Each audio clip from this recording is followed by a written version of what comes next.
Good morning, everybody. It's Patty, the Tinkerer's wife, here again at Tinkerer's Paradise in the garden. And I want to welcome everybody here today, especially those who are checking out the channel for the first time. Thank you for joining us. Please consider subscribing, and all of you, please click the like button. And those who want to not miss anything in the future, remember to ring that bell. So this morning I have an important topic to talk about, and that is disease in plants. One group of plants in particular are peas that are affected by this disease. So what is the name of the disease? It is called Pea Enation Virus. And I had seen it on an heirloom variety of pea that I was growing, which I'll share later. And I knew what it was when I saw it, but I was being kind of lazy and I didn't pull the plants out right away. And I probably should have. It hadn't spread to other pea vines, so that was good. But it didn't do me any good to grow it. So Pea Enation virus, what does it look like? Well, it produces a mottling on the leaves, a yellow mottling on the leaves that will end up turning kind of whitish. It is not the silver markings we normally see on pea leaves, and a lot of peas have little silver markings on them. No, these are yellow dots, and it will show distortion, distorts the fruit. The vigor of the plant is impacted quite a lot. The ones that I pulled up, the plants were like half as tall as the other ones. So it does impact them in a way you really don't want to waste the space on them, and you don't want to waste your valuable time. You don't want to waste your valuable time on them and the valuable space you have in your garden. It's also one that you can avoid, and I'm going to share with you how to do that. But let's show you what it looks like firsthand here first. Okay, firsthand look at it is, there it is there when it's really gotten thick. It starts out looking more like that there. These were pulled yesterday, but you can see it right there. I don't know if I can find the fruit on here. There is fruit. This is one of the fruits, and it is, oh my word, this has been on the plant for a long time. I mean, like 3 weeks, and this is all the bigger it got. So I knew I had a problem. Now, what do you do if you find it? Number one thing I would do, pull the plants out. They're not going to produce anything. You can compost these. So these are the plants over there that were not impacted. They're in very close proximity to one another over there, but those were not impacted. How does it spread? There's a couple ways. I don't know which way is actually more common than another, but pea aphids, which is a real insect, they're specifically found on peas and other legumes, like the broad bean. I know another legume it can impact is alfalfa, which is often grown for hay. So if you have an alfalfa crop that is looking a little meager, it could be the pea aphid or whatever has spread it to the alfalfa, or you had infected seed, which is the second way it is spread. Now you can have the Enation virus on heirloom seeds for peas, like these King Tut peas, which I don't know that these were infected seeds. I think the aphids came in and got a couple of my plants. I don't see that on any other plants. I had like 3 or 4 that I pulled, so I don't think it was the seed that was infected. So, but you can get infected seed, so do not save the seed from Enation riddled plants. You don't want to do that. So yeah, that's Pea Enation virus. Let me toss these back in the, oh look, we've got raspberries, yay. The raspberries just started producing here. Crummy little compost area. You know, we do what we need to do. Anyhow, take you back up front. Sorry for the super close up there. Whew.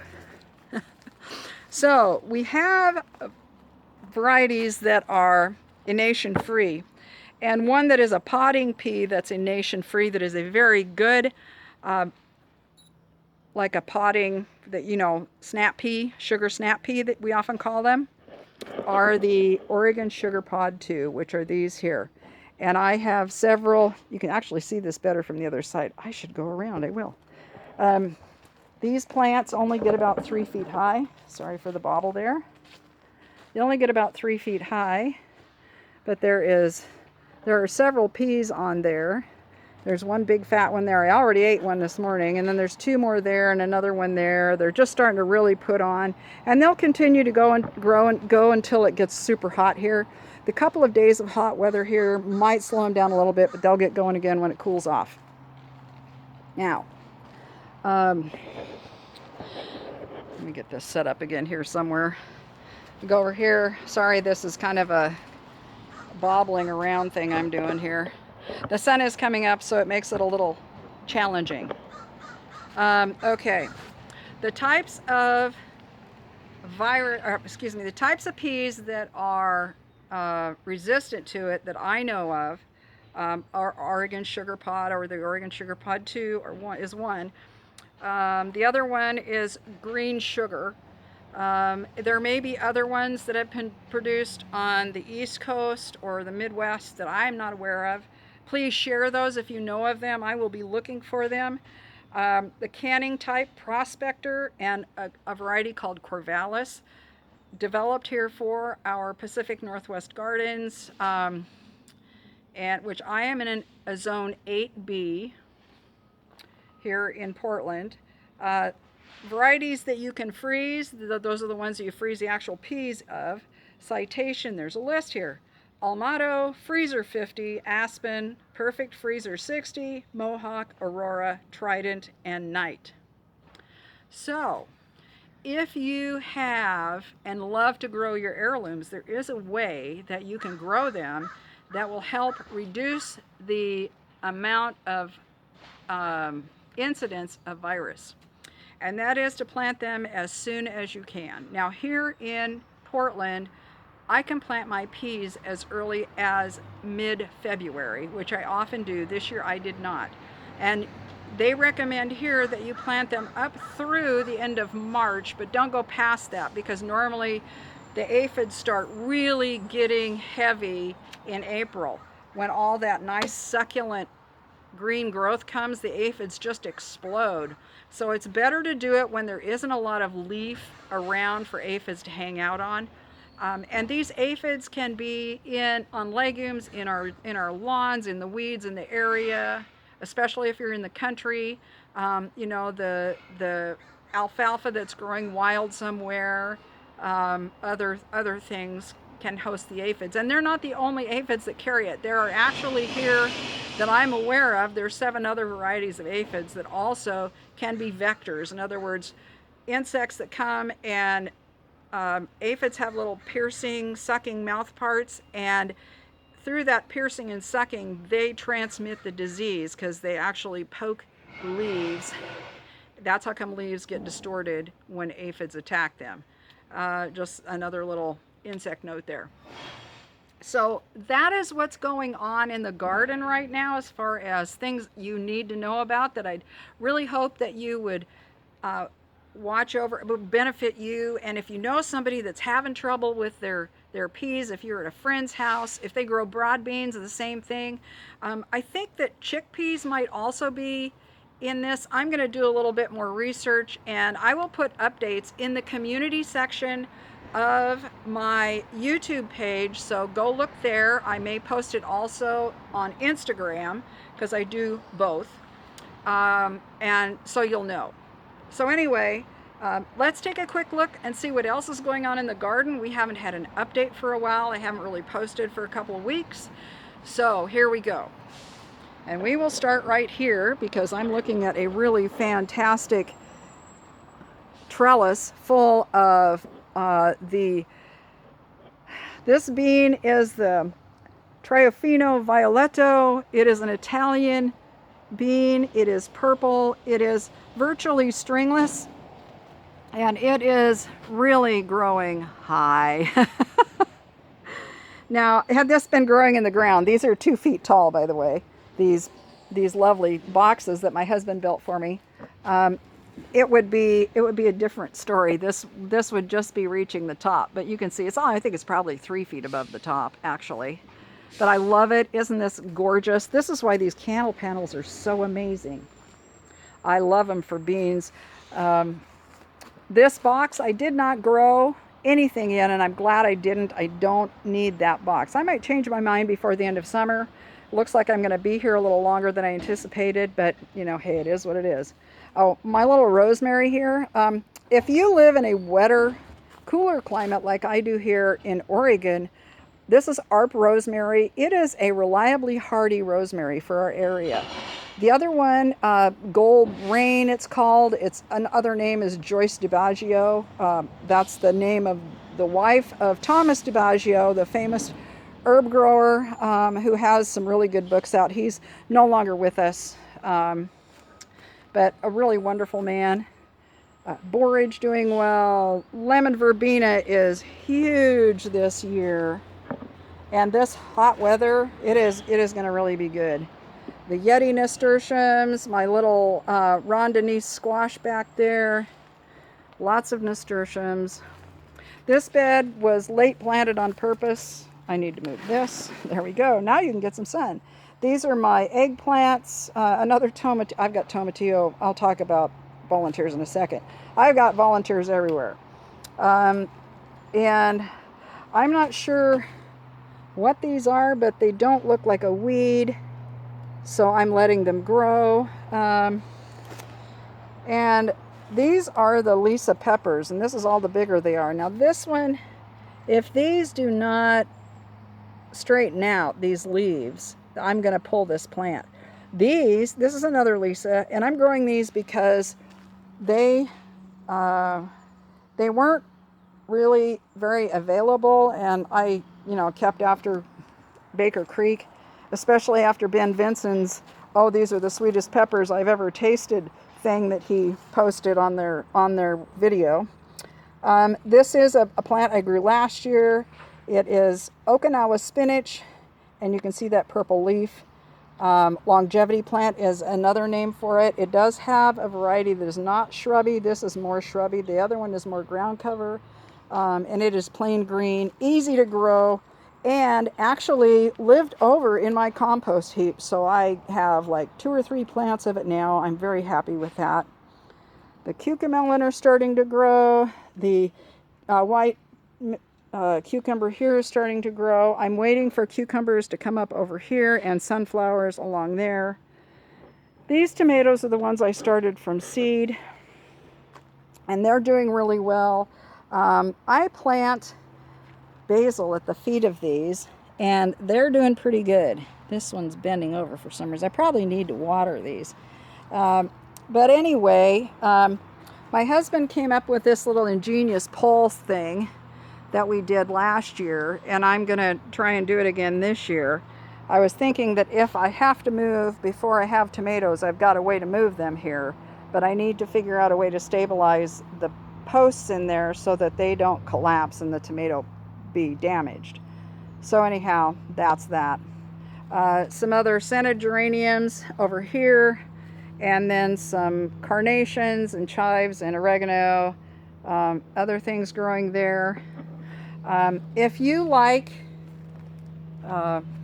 Artemisia and you're growing one that runs, here's one that does not run. It does, however, get black aphids terribly. It's a capture plant for black aphids, basically. This is Artemisia Powys Castle.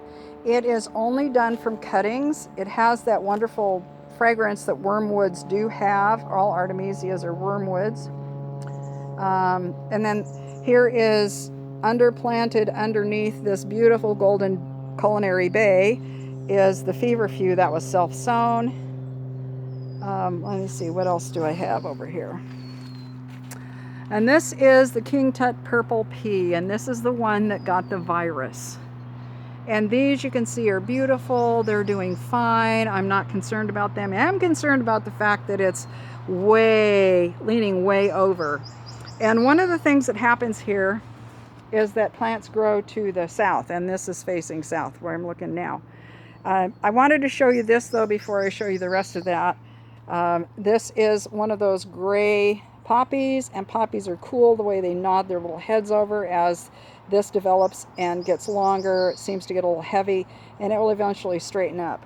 This is another Artemisia. This is Artemisia annua, also known as Sweet Annie. It is a strewing herb, a fragrance herb, and it is delightful. You can make wreaths out of it. Those branches will get nice and long, and it's really wonderful. It does self-sow. I don't mind. It's easy to weed out. I don't find it to be invasive. I've got sage and Cuban oregano. This is sweet fennel. Not the bulbing kind. This is another one. More of the gray poppy and the chamomile, which is getting ready to bloom, and I'm very excited for it. And over here, my onion bed of shame. I had a terrible time growing onions this year. Granted, I have never grown onions before, so that's what happens. I'm learning. And also the potato decided it wanted the whole entire bed. But it's having to share it with one of the nicest tomatillo plants here that was a volunteer, and a tomato. That's probably a brandywine. But look at here. Because everything goes to the south, it just rambled right off the trellis, and I'm starting to see this. So today I have to get out here and get this taken care of before we get strong winds, which often occur when we get warm weather. And this looks so pretty. Yes. Okay, Natalie, over at It's a Good Life. Here's my version of your orange nasturtium, and I am following suit and getting it up on my trellis too. It just wants to keep going out to Jones's here. I'm not crazy about that. You can see that over there again.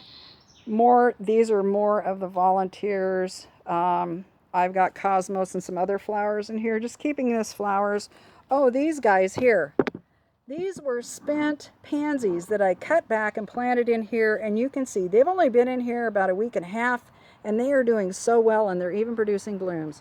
So if you got some tired looking pansies, plant them in a bed and let them go. They're great. Volunteers. Oh my word, I'm gonna have tomatoes. I was not planning on this many tomatoes, but I'm getting them. I've got okra, little foxglove. This is a spinach. Isn't that funny? That looks like it's going to be ground cherries. Of course, you can see those. I've also got some mustard growing down under there that I'll be harvesting here one of these days.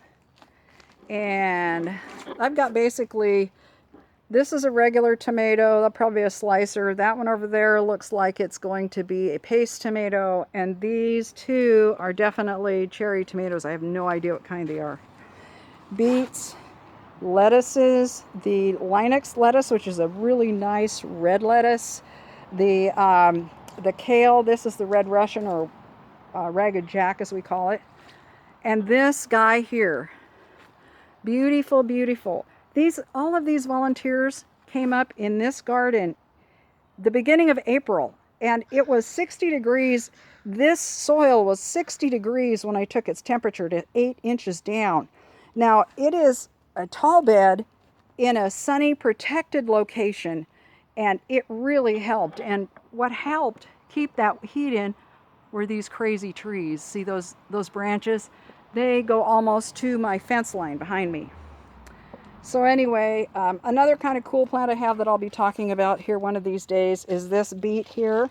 These are row 7 beets. I can't remember the name of them right offhand, but I've got a few of them in here. Last year, the earwigs got them all. And they're not supposed to be as earthy tasting. So I'm excited to try those. I'll let you know how that goes. And finally, I want to show you one of my favorite annual plants. It's actually a tender perennial that is really easy to grow from seed. This is heliotrope. Now, it can be white, it can be lavender, or this marine, which is the dark purple. Smells like vanilla. Wonderful, wonderful plant. Really easy to grow from seed. So if you grow stuff from seed, I recommend that you try heliotrope. It's really a wonderful plant. It's strictly for beauty and for fragrance. plant it in a pot that's where it will get some afternoon sun and fragrance the area. That gets a lot of fragrance from that. So yeah, so that is my video today. Thank you so much for joining me. Remember, please subscribe, hit the like button, and click that bell so you don't miss anything in the future. And if you have any questions, put them in the comments. I love it when we engage. This is a community that I am hoping will be one that will engage with one another, and so we can learn from one another. Yeah, so thanks again. Y'all have a good day. This is Patty the Tinker's wife signing off. God bless.